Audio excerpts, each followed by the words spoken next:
নমস্কার বন্ধুরা, শুভ সকাল। আমার চ্যানেলে তোমাদেরকে স্বাগত। আমি আজকে সকালে ব্লগটি শুরু করছি। এখন বাজে সকাল 6টা থেকে শুরু করছি আমার ব্লগ। আজকে একটু উঠতে দেরি হয়ে গেছে। তো দেখো, সকালবেলা উঠে দেখছি সকালে বাইরে পড়ছে বৃষ্টি। তো ঝিরিঝিরি বৃষ্টিতে এবার চলে আসলাম রান্নাঘরে এসে আগে ভাত বসিয়ে দিলাম।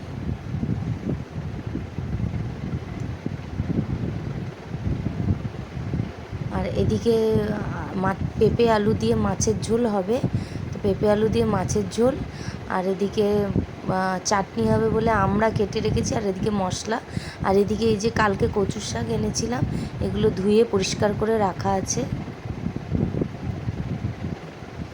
এই যে মাছের মশলা আমি কষিয়ে নিচ্ছি। এদিকে উচ্ছে আলু ভাতটা হয়ে এসছে, প্রায় সেদ্ধ হয়ে গেছে। আজকে মাছের মশলাটা কষা হচ্ছে। এই তো পেঁপে আলু দিয়ে মাছের ঝোল কমপ্লিট আমার। খুব সামান্য তেল মশলা দিয়ে আমি ঝোলটা করছি। আর এদিকে ওই আমড়ার চাটনিটাও হয়ে গেছে মোটামুটি। কালারটা কি সুন্দর এসছে দেখুন। আর এই তো উচ্ছে আলু ভাতেটা সেদ্ধকে নুন দিয়ে মেখে দেব, মাখাও হয়ে গেছে। আর এদিকে ওই আমার সেই মাছের ঝোল পেঁপে আলু দিয়ে।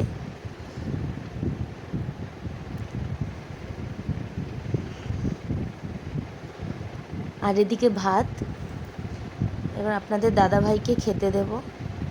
আর এই যে চাটনিটার কালারটা কত সুন্দর এসছে দেখুন।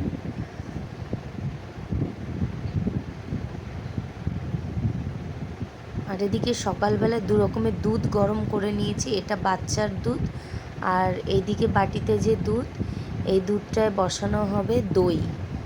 তো বাড়িতে পাতা দই আমরা খাই, তো দই বসাবো। বিছানার অবস্থা দেখো বন্ধুরা সকালবেলা। এবার এই বিছানাটা গুটিয়ে নেব। এদিকে ভুটু যাবে না আজকে স্কুলে। এদিকে রান্নাঘরে বাসন, গ্যাসের কি অবস্থা দেখো।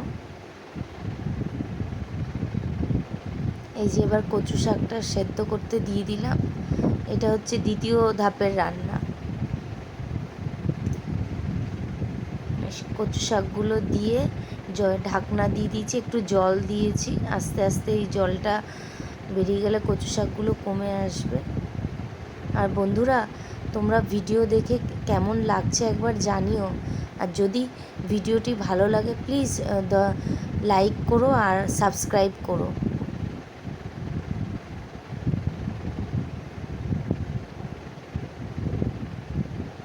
আর তোমরা কমেন্ট করলে আমারও ভালো লাগবে পড়তে। এই তো দেখো কচু শাকটা প্রায় সেদ্ধ হয়ে এসছে। এই যে কত জল বেরিয়েছে কচু শাক দিয়ে। এইবার একদম কচু শাকটা প্রপার সেদ্ধ হয়ে গেছে। এবার এটাকে নামিয়ে নেব।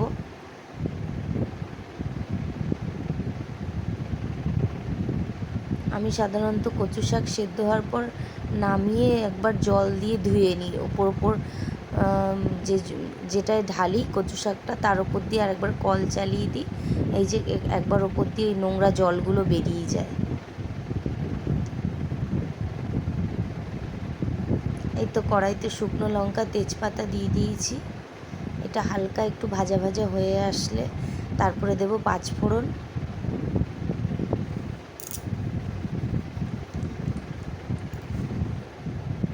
আর বন্ধুরা, এখানে মশলা করে রেখেছি টমেটো, আদা, কাঁচা লঙ্কা আর জিরে গুঁড়ো, লঙ্কার গুঁড়ো। এই তো মশলাটা কষাচ্ছি বন্ধুরা। মশলাটা সুন্দর মতন কষে আসছে এবং মশলা কষা হলে দেব হলুদ দিয়ে দিলাম। হলুদটা দিয়ে একটু নেড়ে নেব।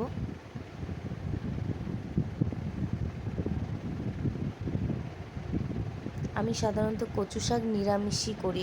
এতে পেঁয়াজ রসুনের ব্যবহার করি না। আদার ব্যবহার করি, পেঁয়াজ রসুন ব্যবহার করি না। হলুদটা ভালো করে মিশিয়ে নিচ্ছি। এরপর এটা ভালোভাবে কষানো হয়ে গেলে দিয়ে দেবো সেদ্ধ করে রাখা কচু শাক। এই তো সেদ্ধ করা কচু শাকগুলো দিয়ে দিয়েছি, দেখো কত সুন্দর লাগছে। এটা এখন আস্তে আস্তে জল শুকোবে, ভালো করে মিক্সড করে দেব। আর এদিকে মৌরি ভেজে গুঁড়ো করে রেখেছি, দেব। মৌরি ভেজে রেখেছি, গুঁড়ো করব, করে এর মধ্যে দেব। মৌরি ভাজা দিলে কচুর শাক খেতে ভালো লাগে।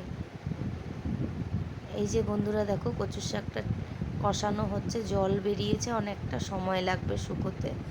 ধীরে ধীরে অনেকটা একদম শুকনো করে ফেলবো।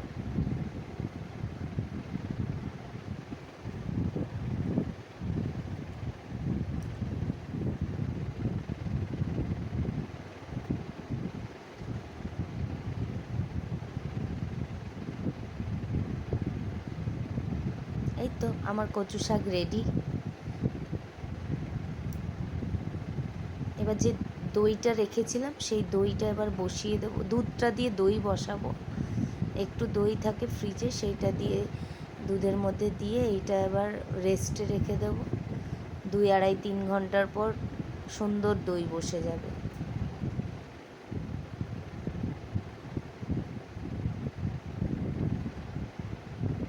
তো চলুন দেখি।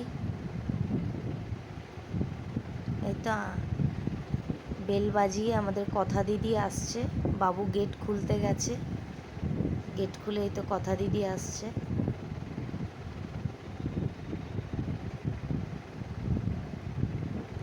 আমি একটু আজকে নিজের একটু হেয়ার কেয়ার করলাম।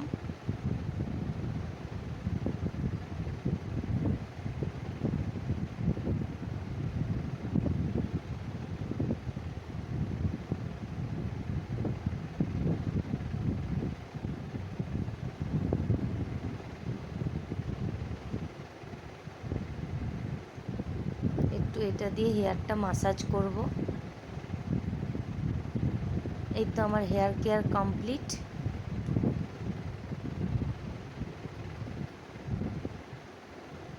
তো বন্ধুরা বিকেল হয়ে গেছে, ভুটুকে নিয়ে চলে এসেছি সুইমিংয়ে। এর মাঝে আর ব্লগ বানানোর সময় হয়নি। এই যে ভুটু আজকে একা একা কী সুন্দর সুইমিং করছে। ভুটুকে স্যার শেখাচ্ছে হাতটা কিভাবে করতে হয়।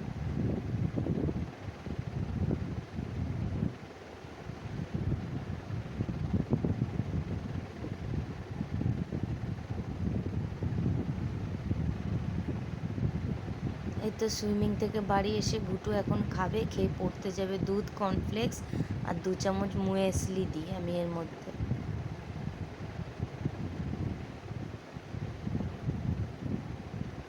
এই যে রাতের রুটি কমপ্লিট, আর এদিকে পাতলা করে ছোলার ডাল করা। এটাই আজকে আমাদের রাতের ডিনার। আর এই যে দুপুরের কচু শাক। আজকের মতন tata, bye bye, good night.